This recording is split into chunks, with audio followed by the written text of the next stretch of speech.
Good evening friends and Hare Krishna friends. Finish classes bye PS के माध्यम में आपका स्वागत है। ये पीएस मंत्रा की जो टेस्ट सीरीज का 9वां पार्ट है, जिसमें हमने आप फर्स्ट पार्ट में 69 क्वेश्चन कवर किए थे।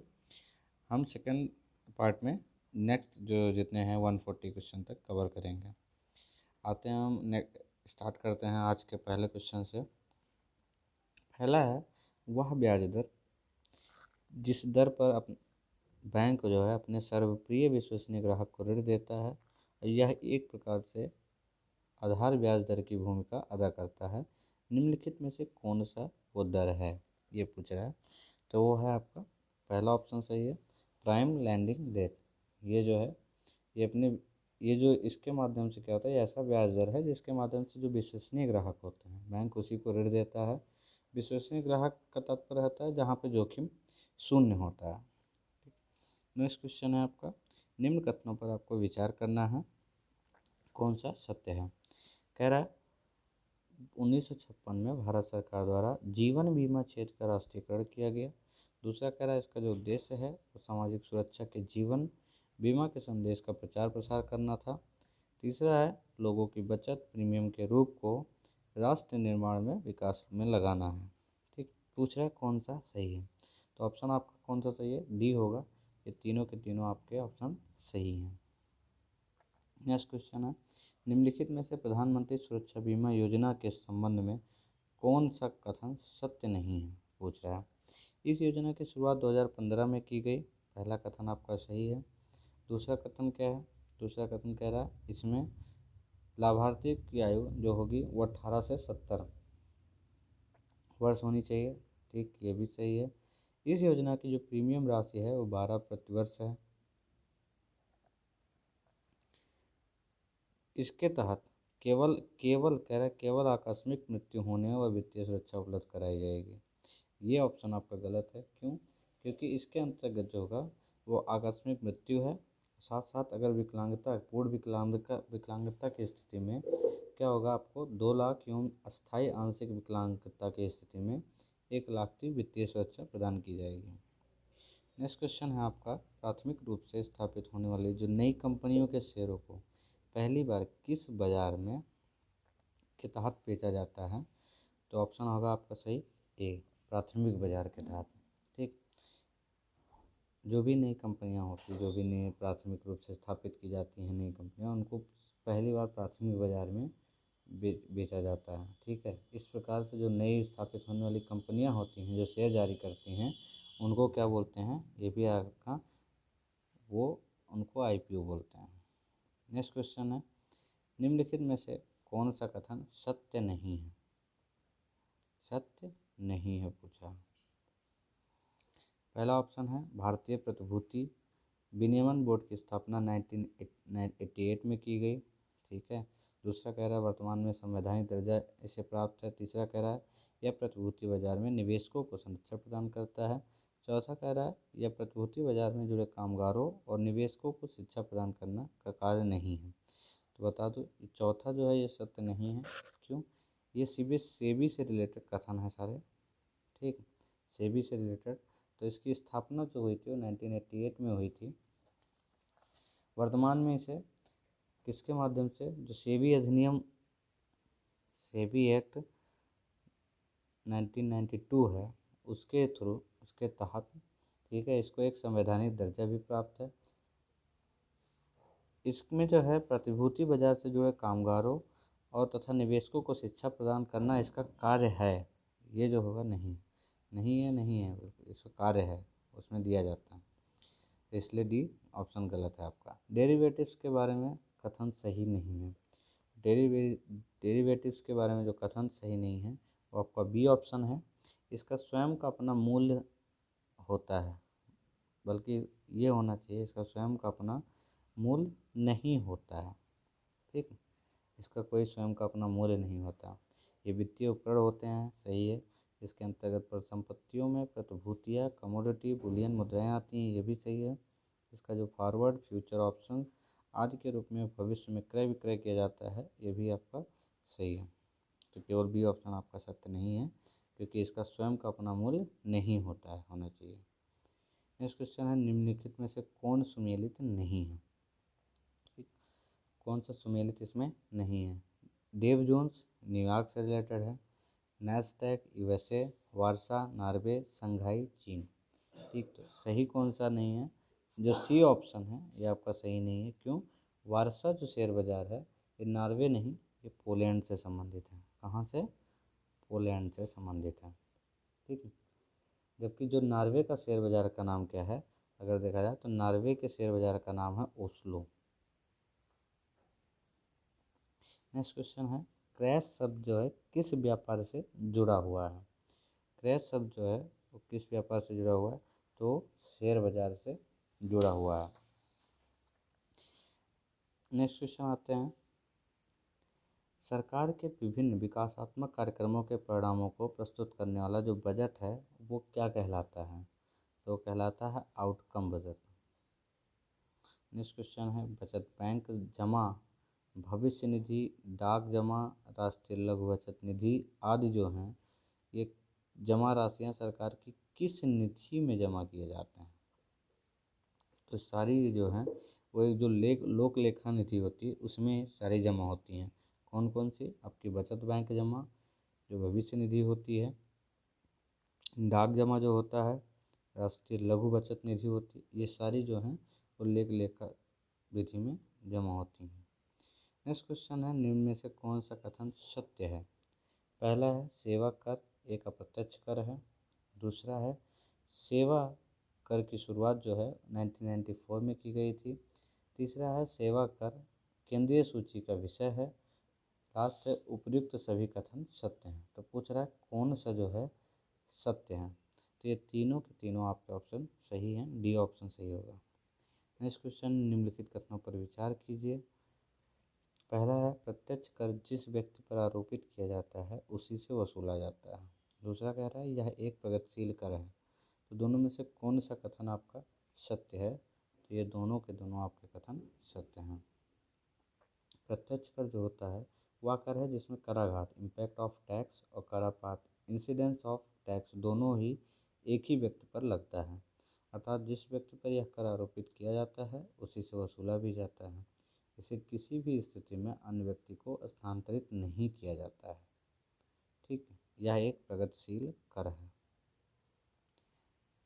नेक्स्ट क्वेश्चन पे आते हैं, निम्न पर विचार कीजिए। ठीक है, पहला ऑप्शन है पूंजीगत प्राप्तियों से सरकार की परिसंपत्तियां जो है वो कम हो जाती हैं। दूसरा कह रहा है विनिवेश ऋण वसूली आदि जो है वो पूंजीगत प्राप्तियों के अंतर्गत आने वाली मदें हैं। ठीक, तो इसमें कौन सा ऑप्शन आपका सही है, दोनों के दोनों ऑप्शन आपके सही हैं। नेक्स्ट क्वेश्चन है जेंडर बजटिंग का प्रयोग सबसे पहले किस देश ने किया है। तो जेंडर बजटिंग का प्रयोग जो है वो सबसे पहले 1982 में ऑस्ट्रेलिया ने किया। सी ऑप्शन आपका इसका सही है। ठीक, भारत में जेंडर बजटिंग की शुरुआत कब हुई, तो भारत में अगर देखा जाए तो जेंडर बजटिंग की शुरुआत जो 2005 और 6 का आम बजट था इससे जो है जेंडर बजटिंग की शुरुआत भारत में हुई है। नेक्स्ट क्वेश्चन है निम्नलिखित में से कौन सा कथन गलत है। पहला है जीएसटी एक अप्रत्यक्ष कर है। दूसरा है इसकी शुरुआत 1 जुलाई 2017 को की गई। तीसरा है वर्तमान में सभी उत्पादों को जीएसटी लागू हैं।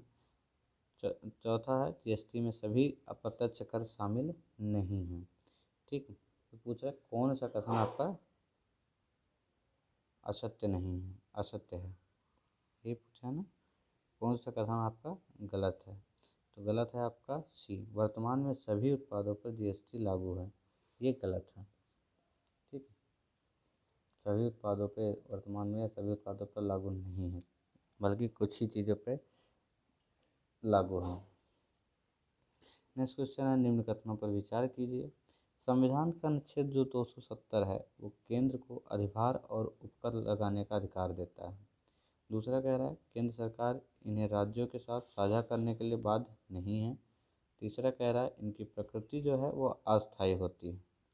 ठीक, तो कौन सा कथन सत्य है, तो तीनों के तीनों आपके कथन इसमें सत्य हैं। नेक्स्ट क्वेश्चन है जीएसटी परिषद की अध्यक्षता कौन करता है। तो जीएसटी परिषद की जो अध्यक्षता करते हैं केंद्रीय वित्त मंत्री करते हैं। ठीक है, यही जीएसटी परिषद के अध्यक्ष भी होते हैं। नेक्स्ट क्वेश्चन देखा है, निम्न पर विचार कीजिए। ई बिल सिस्टम जो है, ई बिल सिस्टम 1 अप्रैल 2018 से पूरे देश में लागू है। दूसरा कह रहा है इसके अनुसार जो जीएसटी के अंतर्गत 50,000 से अधिक मूल्य की वस्तुओं को 10 किलोमीटर से बाहर बिक्री के लिए जाने वाले वाहन के लिए यह बिल जो है वो ज़रूरी होता है। तो इसमें कथन कौन सा सही है? तो दोनों के दोनों आपके कथन सही हैं। नेक्स्ट क्वेश्चन है, निम्न में से किसे भुगतान संतुलन के चालू खाते के अंतर्गत नहीं रखा जाता है? इसमें कौन सा ऑप्शन सही है आपका? विदेशी वाणिज्य उधारी जो है भुगतान संतुलन के चालू खाते के अंतर्गत नहीं रखा जाता है। नेक्स्ट क्वेश्चन है आपका, निम्न पर विचार करना है। क्वेश्चन दिया हुआ है, अवमूल्यन के तहत विदेशी मुद्रा के परिप्रेक्ष्य में घरेलू मूल्य गिरा दिया जाता है। इसके माध्यम से किसी देश द्वारा अपने आयातों को बढ़ा दिया जाता है। ये कहता है तो कौन सा कथन असत्य है पूछ रहा है। ठीक, तो असत्य कथन क्या है? इसमें आपका बी जो है वो आपका असत्य कथन है। क्यों है? कह रहे अवमूल्यन के तहत विदेशी मुद्रा के परिप्रेक्ष्य में घरेलू मुद्रा को मूल्य जो है गिरा दिया जाता है। इसके माध्यम से किसी देश द्वारा अपने निर्यातों को बढ़ाया जाता है। यहाँ जो आयात है, आयात नहीं ये निर्यात होगा, निर्यातों को बढ़ाया जाता है। और आयातों में क्या होता है? आयातों में फिर कमी लाई जाती है, जिससे मुद्रा के मूल्य में कमी लाने से निर्यात सस्ते, आयात महंगे हो जाते हैं। नेक्स्ट क्वेश्चन पे आते हैं,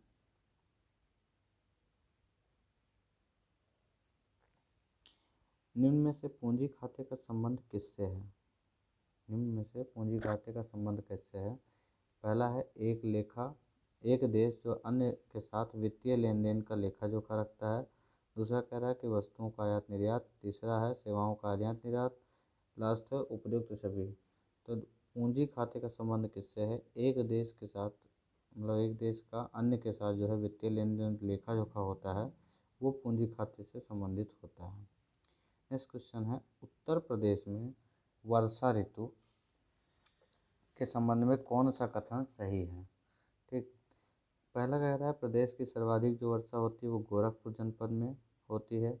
दूसरा कह रहा है प्रदेश का आगरा जनपद सबसे कम वर्षा प्राप्त करने वाला जनपद है। तो दूसरा आपका जो सही है, पहला क्या है? असत्य है, तो इसका ऑप्शन ए होगा। ठीक है,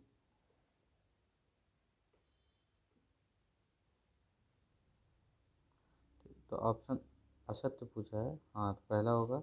क्यों? जो प्रदेश की सर्वाधिक वर्षा होती है वो गोरखपुर जनपद नहीं बल्कि मथुरा में होती है। कहाँ होती है? मथुरा में। नेक्स्ट क्वेश्चन है, उत्तर प्रदेश में किस क्षेत्र में परवा या पड़वा मृदा पाई जाती है? तो उत्तर प्रदेश के जो हमीरपुर जलौन के बीहड़ क्षेत्र हैं, यहाँ पे परवा और पड़वा मृदा पाई जाती है। नेक्स्ट क्वेश्चन है, उत्तर प्रदेश भूमि विकास एवं जल संसाधन विकास प्रशिक्षण संस्थान कहाँ पर स्थित है? ठीक, तो ये है आपके लखनऊ में। कब स्थापना की गई थी इसकी? 1988 में इसकी स्थापना की गई थी।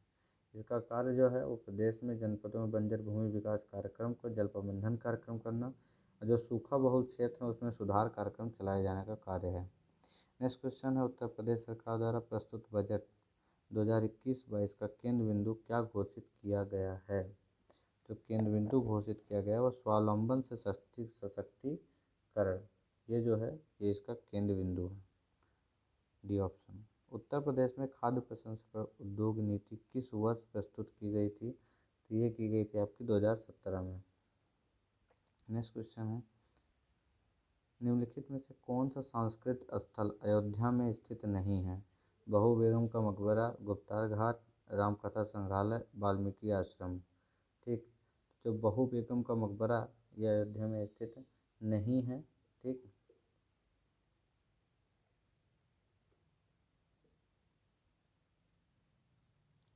बहू बेगम का मकबरा, उत्तर घाट, रामघाट, रामकथा संग्रहालय। वाल्मीकि आश्रम कहाँ स्थित है? ये चित्रकूट में है। कहाँ पे? चित्रकूट जनपद में स्थित है वाल्मीकि आश्रम। तो ऑप्शन होगा आपका डी। नेक्स्ट क्वेश्चन है, निम्नलिखित में से कौन सा सुमेलित नहीं है? ठीक, सुमेलित नहीं है पूछा है। तो जो उत्तर प्रदेश में किसान वही योजना है 1995 में नहीं बल्कि 1992 में लागू हुई थी। और सारे सही हैं। ऑपरेशन ग्रीन योजना 2001 में लागू हुई। उत्तर प्रदेश चकबंदी कार्यक्रम जो हुआ वो 1954 में लागू हुआ था। उत्तर प्रदेश किसान मित्र योजना 2001 में लागू हुआ था। नेक्स्ट क्वेश्चन है, उत्तर प्रदेश के किस जनपद में यूरेनियम और प्लेटिनियम के भंडार पाए जाते हैं? ठीक, तो वो है आपका ललितपुर में। कहाँ पे पाए जाते हैं? ललितपुर में। उत्तर प्रदेश में स्थापित प्रथम वन्य जीव विहार कौन सा है? प्रथम वन्य जीव विहार जो है वो कौन सा है आपका? तो वो है बी ऑप्शन, चंद्रप्रभा जो वन्य जीव विहार है ये उत्तर प्रदेश में पाए जाते हैं।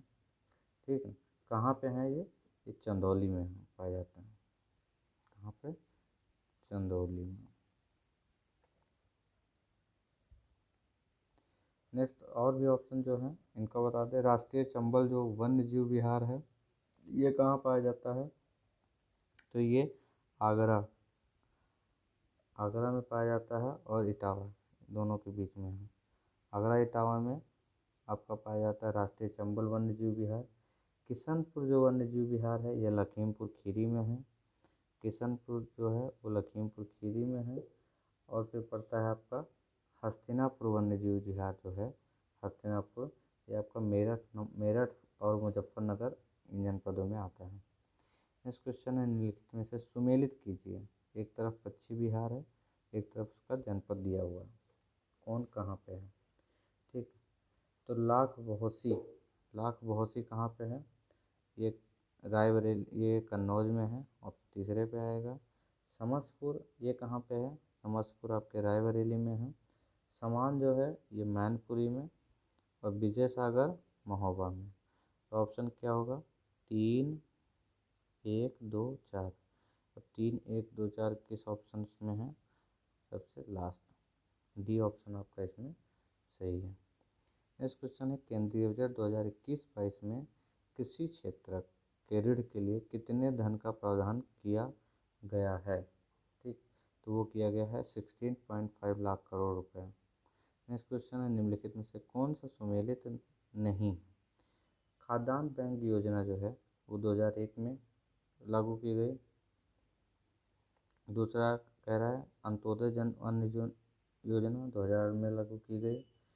तीसरा कह रहा है लक्षित सार्वजनिक वितरण जो प्रणाली है वर्ष 1998 में लागू की गई। और एकीकृत बाल विकास सेवाएं 1975 में। तो जो सी ऑप्शन है ये आपका गलत है। ये 1998 में नहीं बल्कि 1997 में लागू की गई। नेक्स्ट क्वेश्चन है, भारत में नाबार्ड की स्थापना किस कमेटी की अनुशंसा पर की गई थी? तो वो है वैद्यनाथन कमेटी जो थी उसकी अनुशंसा पे नाबार्ड की स्थापना की गई थी। सॉरी, वैद्यनाथन नहीं, शिवरामन समिति की उसमें की गई थी। इसका ऑप्शन होगा आपका डी। नेक्स्ट क्वेश्चन है, निम्नलिखित में से सुमेलित कीजिए। मृदा स्वास्थ्य कार्ड योजना जो है वो कब लागू हुई? तो वो हुआ था आपके 2015 में, पहला का तीसरा। पीएम किसान सम्मान निधि 2019 में। राष्ट्रीय कृषि विकास योजना ये हुआ था 2007 में। और ई नैम जो है वो 2016 में। तो आपका ऑप्शन होगा 3, 2, 4, 3, 2, 1, 4। ठीक, 3, 2, 4। आपका सी ऑप्शन जो है इसमें सही है। नेक्स्ट क्वेश्चन है, निम्नलिखित में से कौन सा कथन सत्य है? पहला ऑप्शन, भारत विश्व का तीसरा सर्वाधिक मत्स्य उत्पादक देश है।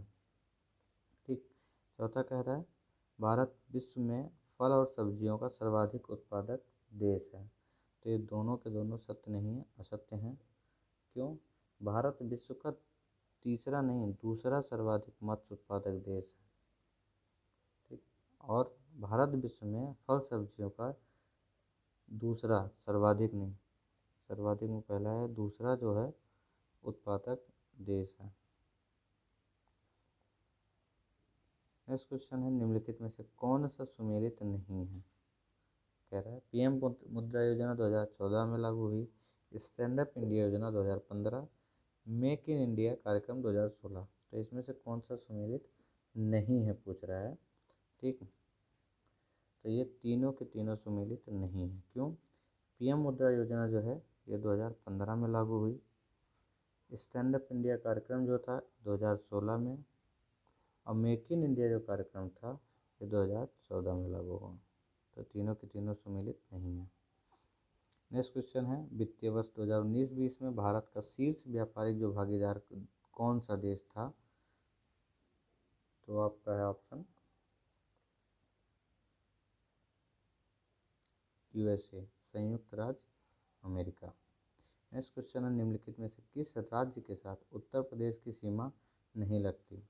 पहला है हिमाचल प्रदेश, झारखंड, छत्तीसगढ़, पंजाब। तो किसके साथ उत्तर प्रदेश की सीमा नहीं लगती है, तो वो है पंजाब। पंजाब के साथ उत्तर प्रदेश की सीमा नहीं लगती। नेक्स्ट क्वेश्चन है, भारत में सीमांत कृषक के अंतर्गत कितनी भूमि धारण करने वाले कृषकों को शामिल किया जाता है। तो कितनी, 1 हेक्टेयर से जो कम है उनको सीमांत कृषक के अंतर्गत शामिल किया जाता है। नेक्स्ट क्वेश्चन, उत्तर प्रदेश की प्रमुख वाणिज्य फसल कौन सी है। तो वो है आपके गन्ना। गन्ना जो है उत्तर प्रदेश की प्रमुख वाणिज्य फसल है। नेक्स्ट क्वेश्चन पे आते हैं, निम्न कथनों पर विचार कीजिए। भारतीय जनसंख्या के इतिहास में वर्ष 1921 को महान विभाजक वर्ष माना जाता है। जनसंख्या में सर्वाधिक वृद्धि 71-81 के दौरान हुई। भारत विश्व की 17.5 जनसंख्या और 2.4% क्षेत्रफल का प्रतिनिधित्व करता है।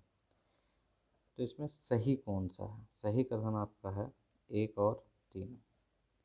दूसरा क्यों गलत है? तो जो भारत में जनसंख्या में वृद्धि हुई थी, ठीक है, वो कितनी हुई थी उस समय? लगभग 61-71 के समय सर्वाधिक वृद्धि दर्ज की गई थी। 71-81 में नहीं, 1961-71 के समय जनसंख्या में सर्वाधिक वृद्धि दर्ज की गई थी। नेक्स्ट क्वेश्चन है, जनगणना 2011 के अनुसार सर्वाधिक जनसंख्या वृद्धि वाला केंद्र शासित जो प्रदेश है वो कौन सा है।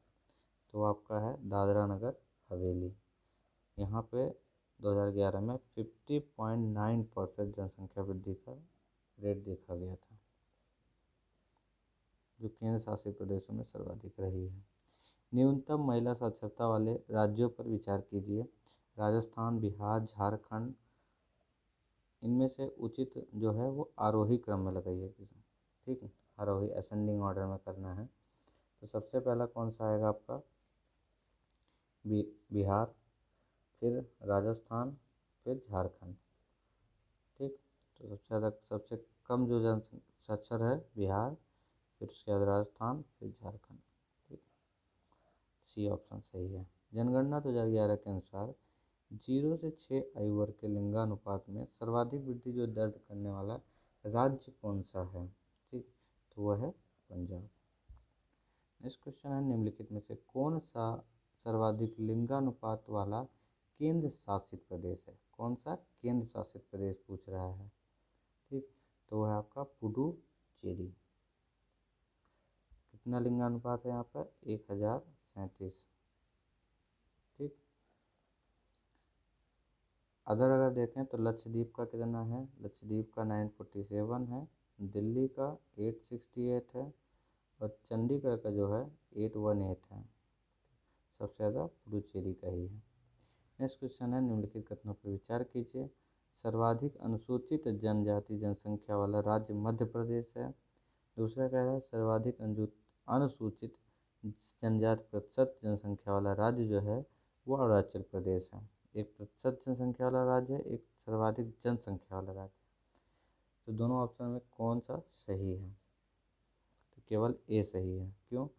सर्वाधिक अनुसूचित जनसंख्या प्रतिशत जनसंख्या वाला जो राज्य है वो कौन सा है? लक्षद्वीप है। कौन सा? लक्षद्वीप है। वहाँ पे 94.8% जनजाति हैं। नेक्स्ट क्वेश्चन है, जनगणना 2011 के अनुसार निम्न में से कथनों पर विचार कीजिए। सर्वाधिक घनत्व वाला राज्य जो है पश्चिम बंगाल है। दूसरा है न्यूनतम जनसंख्या घनत्व वाला राज्य जो है राज्य मिजोरम है। तीसरा है सर्वाधिक जनघनत्व वाला जो केंद्र शासित प्रदेश है वो दिल्ली है। ठीक, तो इसमें से पूछ रहा है असत्य कौन सा है, तो असत्य पहला और दूसरा दोनों एक क्या है? असत्य हैं। इसमें पहला दूसरा दोनों असत्य हैं। तीसरा सही है। क्यों असत्य हैं? सर्वाधिक जो जनसंख्या घनत्व वाला राज्य है वो कौन सा है? वो बंगाल नहीं, बिहार है। ठीक, और न्यूनतम जनघनत्व वाला राज्य मिजोरम नहीं, कौन सा है? वो अरुणाचल प्रदेश है। अरुणाचल प्रदेश। बिहार की जो जनसंख्या घनत्व थी 1106 थी और अरुणाचल की 17 थी। नेक्स्ट क्वेश्चन है, जनसंख्या की दृष्टि से भारत का सबसे बड़ा सबसे छोटा राज्य निम्न में से कौन सा है? तो सबसे छोटा राज्य है आपका सिक्किम। नेक्स्ट क्वेश्चन है आपका, जनगणना 2011 के अनुसार भारत में न्यूनतम ग्रामीण जो जनसंख्या वाला राज्य है वो कौन सा है? ठीक, तो न्यूनतम ग्रामीण जनसंख्या वाला जो राज्य है आपका वो है सिक्किम। नेक्स्ट क्वेश्चन है, वर्ष 2011 के दौरान सर्वाधिक दशकीय जो जनसंख्या वृद्धि दर प्रतिशत के अनुसार निम्न में से कौन सा क्रम उचित है? ठीक, मतलब सर्वाधिक जनसंख्या वृद्धि दर प्रतिशत के अनुसार कौन सा क्रम उचित है पूछ रहा है। तो जो मेघालय, अरुणाचल प्रदेश, बिहार। ठीक, सबसे ज़्यादा कहाँ पे हुआ है? मेघालय में 27.9%, अरुणाचल प्रदेश 26.0, 25.4% बिहार। ये बी ऑप्शन जो है आपका सही है। निम्नलिखित कथनों पर विचार कीजिए। उत्तर प्रदेश की दशकीय वृद्धि दर जो है राष्ट्रीय औसत वृद्धि दर से कम है। दूसरा कह रहा है जनसंख्या घनत्व जो है जनघनत्व दृष्टि से उत्तर प्रदेश देश में चौथे स्थान पे है। 2001 की तुलना में 2011 में प्रदेश के लिंगानुपात में सुधार हुआ है। इसका कौन सा ऑप्शन आपका सही है? दूसरा और तीसरा ऑप्शन आपका सही है। ठीक, उत्तर प्रदेश की जो दशकीय वृद्धि है वो 20.22% थी और राष्ट्रीय औसत दशकीय दर है वो 7.7% से अधिक है। यहाँ बोला कम है, कम नहीं अधिक है, तो इसलिए गलत। 2 और 3 सही होगा। जनगणना 2011 के अनुसार उत्तर प्रदेश का सर्वाधिक दशकीय वृद्धि वाला जो जिला है वो कौन सा है? तो वो है आपका गौतम बुद्ध नगर। ठीक, नेक्स्ट क्वेश्चन है, उत्तर प्रदेश में सर्वाधिक महिला साक्षरता वाला जिला कौन सा है? सर्वाधिक महिला साक्षरता वाला जिला जो है वो आपका है कानपुर नगर। ठीक, नेक्स्ट क्वेश्चन है, उत्तर प्रदेश का सर्वाधिक एससी जनसंख्या वाला जिला कौन सा है? तो वो है आपका कौशाम्बी। क्या है? कौशाम्बी। नेक्स्ट क्वेश्चन है, उत्तर प्रदेश की सर्वाधिक नगरीय जनसंख्या वाले जिलों के संदर्भ में निम्न में से सबसे उचित क्रम में से कौन सा है? ठीक, तो वो आपका सी आंसर सही है, गाजियाबाद, लखनऊ, कानपुर नगर। नेक्स्ट क्वेश्चन है आपका, निम्न में से किस राज्य की जो सीमा है उत्तर प्रदेश से नहीं मिलती है? ठीक, तो उत्तर प्रदेश से किसकी सीमा नहीं मिलती? ऑप्शन आपका सी सही होगा, पश्चिम बंगाल और पंजाब की जो सीमा वो उत्तर प्रदेश से नहीं मिलती। कितने राज्यों की सीमा मिलती है उत्तर प्रदेश से? 8 राज्यों की मिलती है, याद रखना। कौन कौन से? उत्तराखंड हो गया, ठीक है, मध्य प्रदेश हो गया आपका, छत्तीसगढ़, 3 तो ये हो गए, उसके बाद आपका झारखंड, ठीक है, झारखंड, बिहार, राजस्थान, हरियाणा और हिमाचल प्रदेश। ठीक, इतने राज्य हैं जिनकी उत्तर प्रदेश से सीमा मिलती है। निम्न सुमेलित कौन सा नहीं है? उत्तर प्रदेश का राजकीय पुष्प पलाश है, उत्तर प्रदेश का राजकीय वृक्ष अशोक है। उत्तर प्रदेश के राजकीय पशु जो है गौरैया है और राजकीय पशु बारहसिंगा है। तो कौन सा सुमेलित कह रहा है? नहीं है। तो राजकीय जो पशु है पक्षी है गौरैया नहीं, कौन क्या है? सारस है। ठीक है। और एक चीज़ और है इसमें, उत्तर प्रदेश का खेल कौन सा है? जैसे राजकीय खेल क्या है? वो हॉकी है। और भारत का राष्ट्रीय खेल क्या है? वो भी हॉकी है।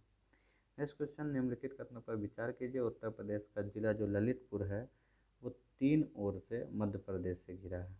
दूसरा कह रहा है कि उत्तर प्रदेश का जो सोनभद्र है एकमात्र ऐसा जिला है जिसकी सीमा 4 राज्यों को स्पर्श करती है।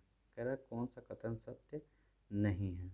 तो ये दोनों कथन सत्य है, इसलिए ऑप्शन सी होगा कि ना तो एक से सत्य नहीं है ना तो दो, मतलब दोनों सही हैं आपके। नेक्स्ट क्वेश्चन है, सूची दिया गया है जिसको मिलान करना है। ठीक, कौन सा स्थान कहाँ है? तो फुल्लर झील जो है, ठीक, फुल्लर झील कहाँ पे पाया जाता है? फुल्लर झील आपका पीलीभीत में पाया जाएगा, पहला का फोर्थ होगा। नौ झील कहाँ पाया जाता है? ये मथुरा में पाया जाता है। एक करेला झील जो होगा वो आपका लखनऊ, और बखीरा झील संत कबीर नगर। तो ऑप्शन क्या होगा? 4, 1, 2, 3।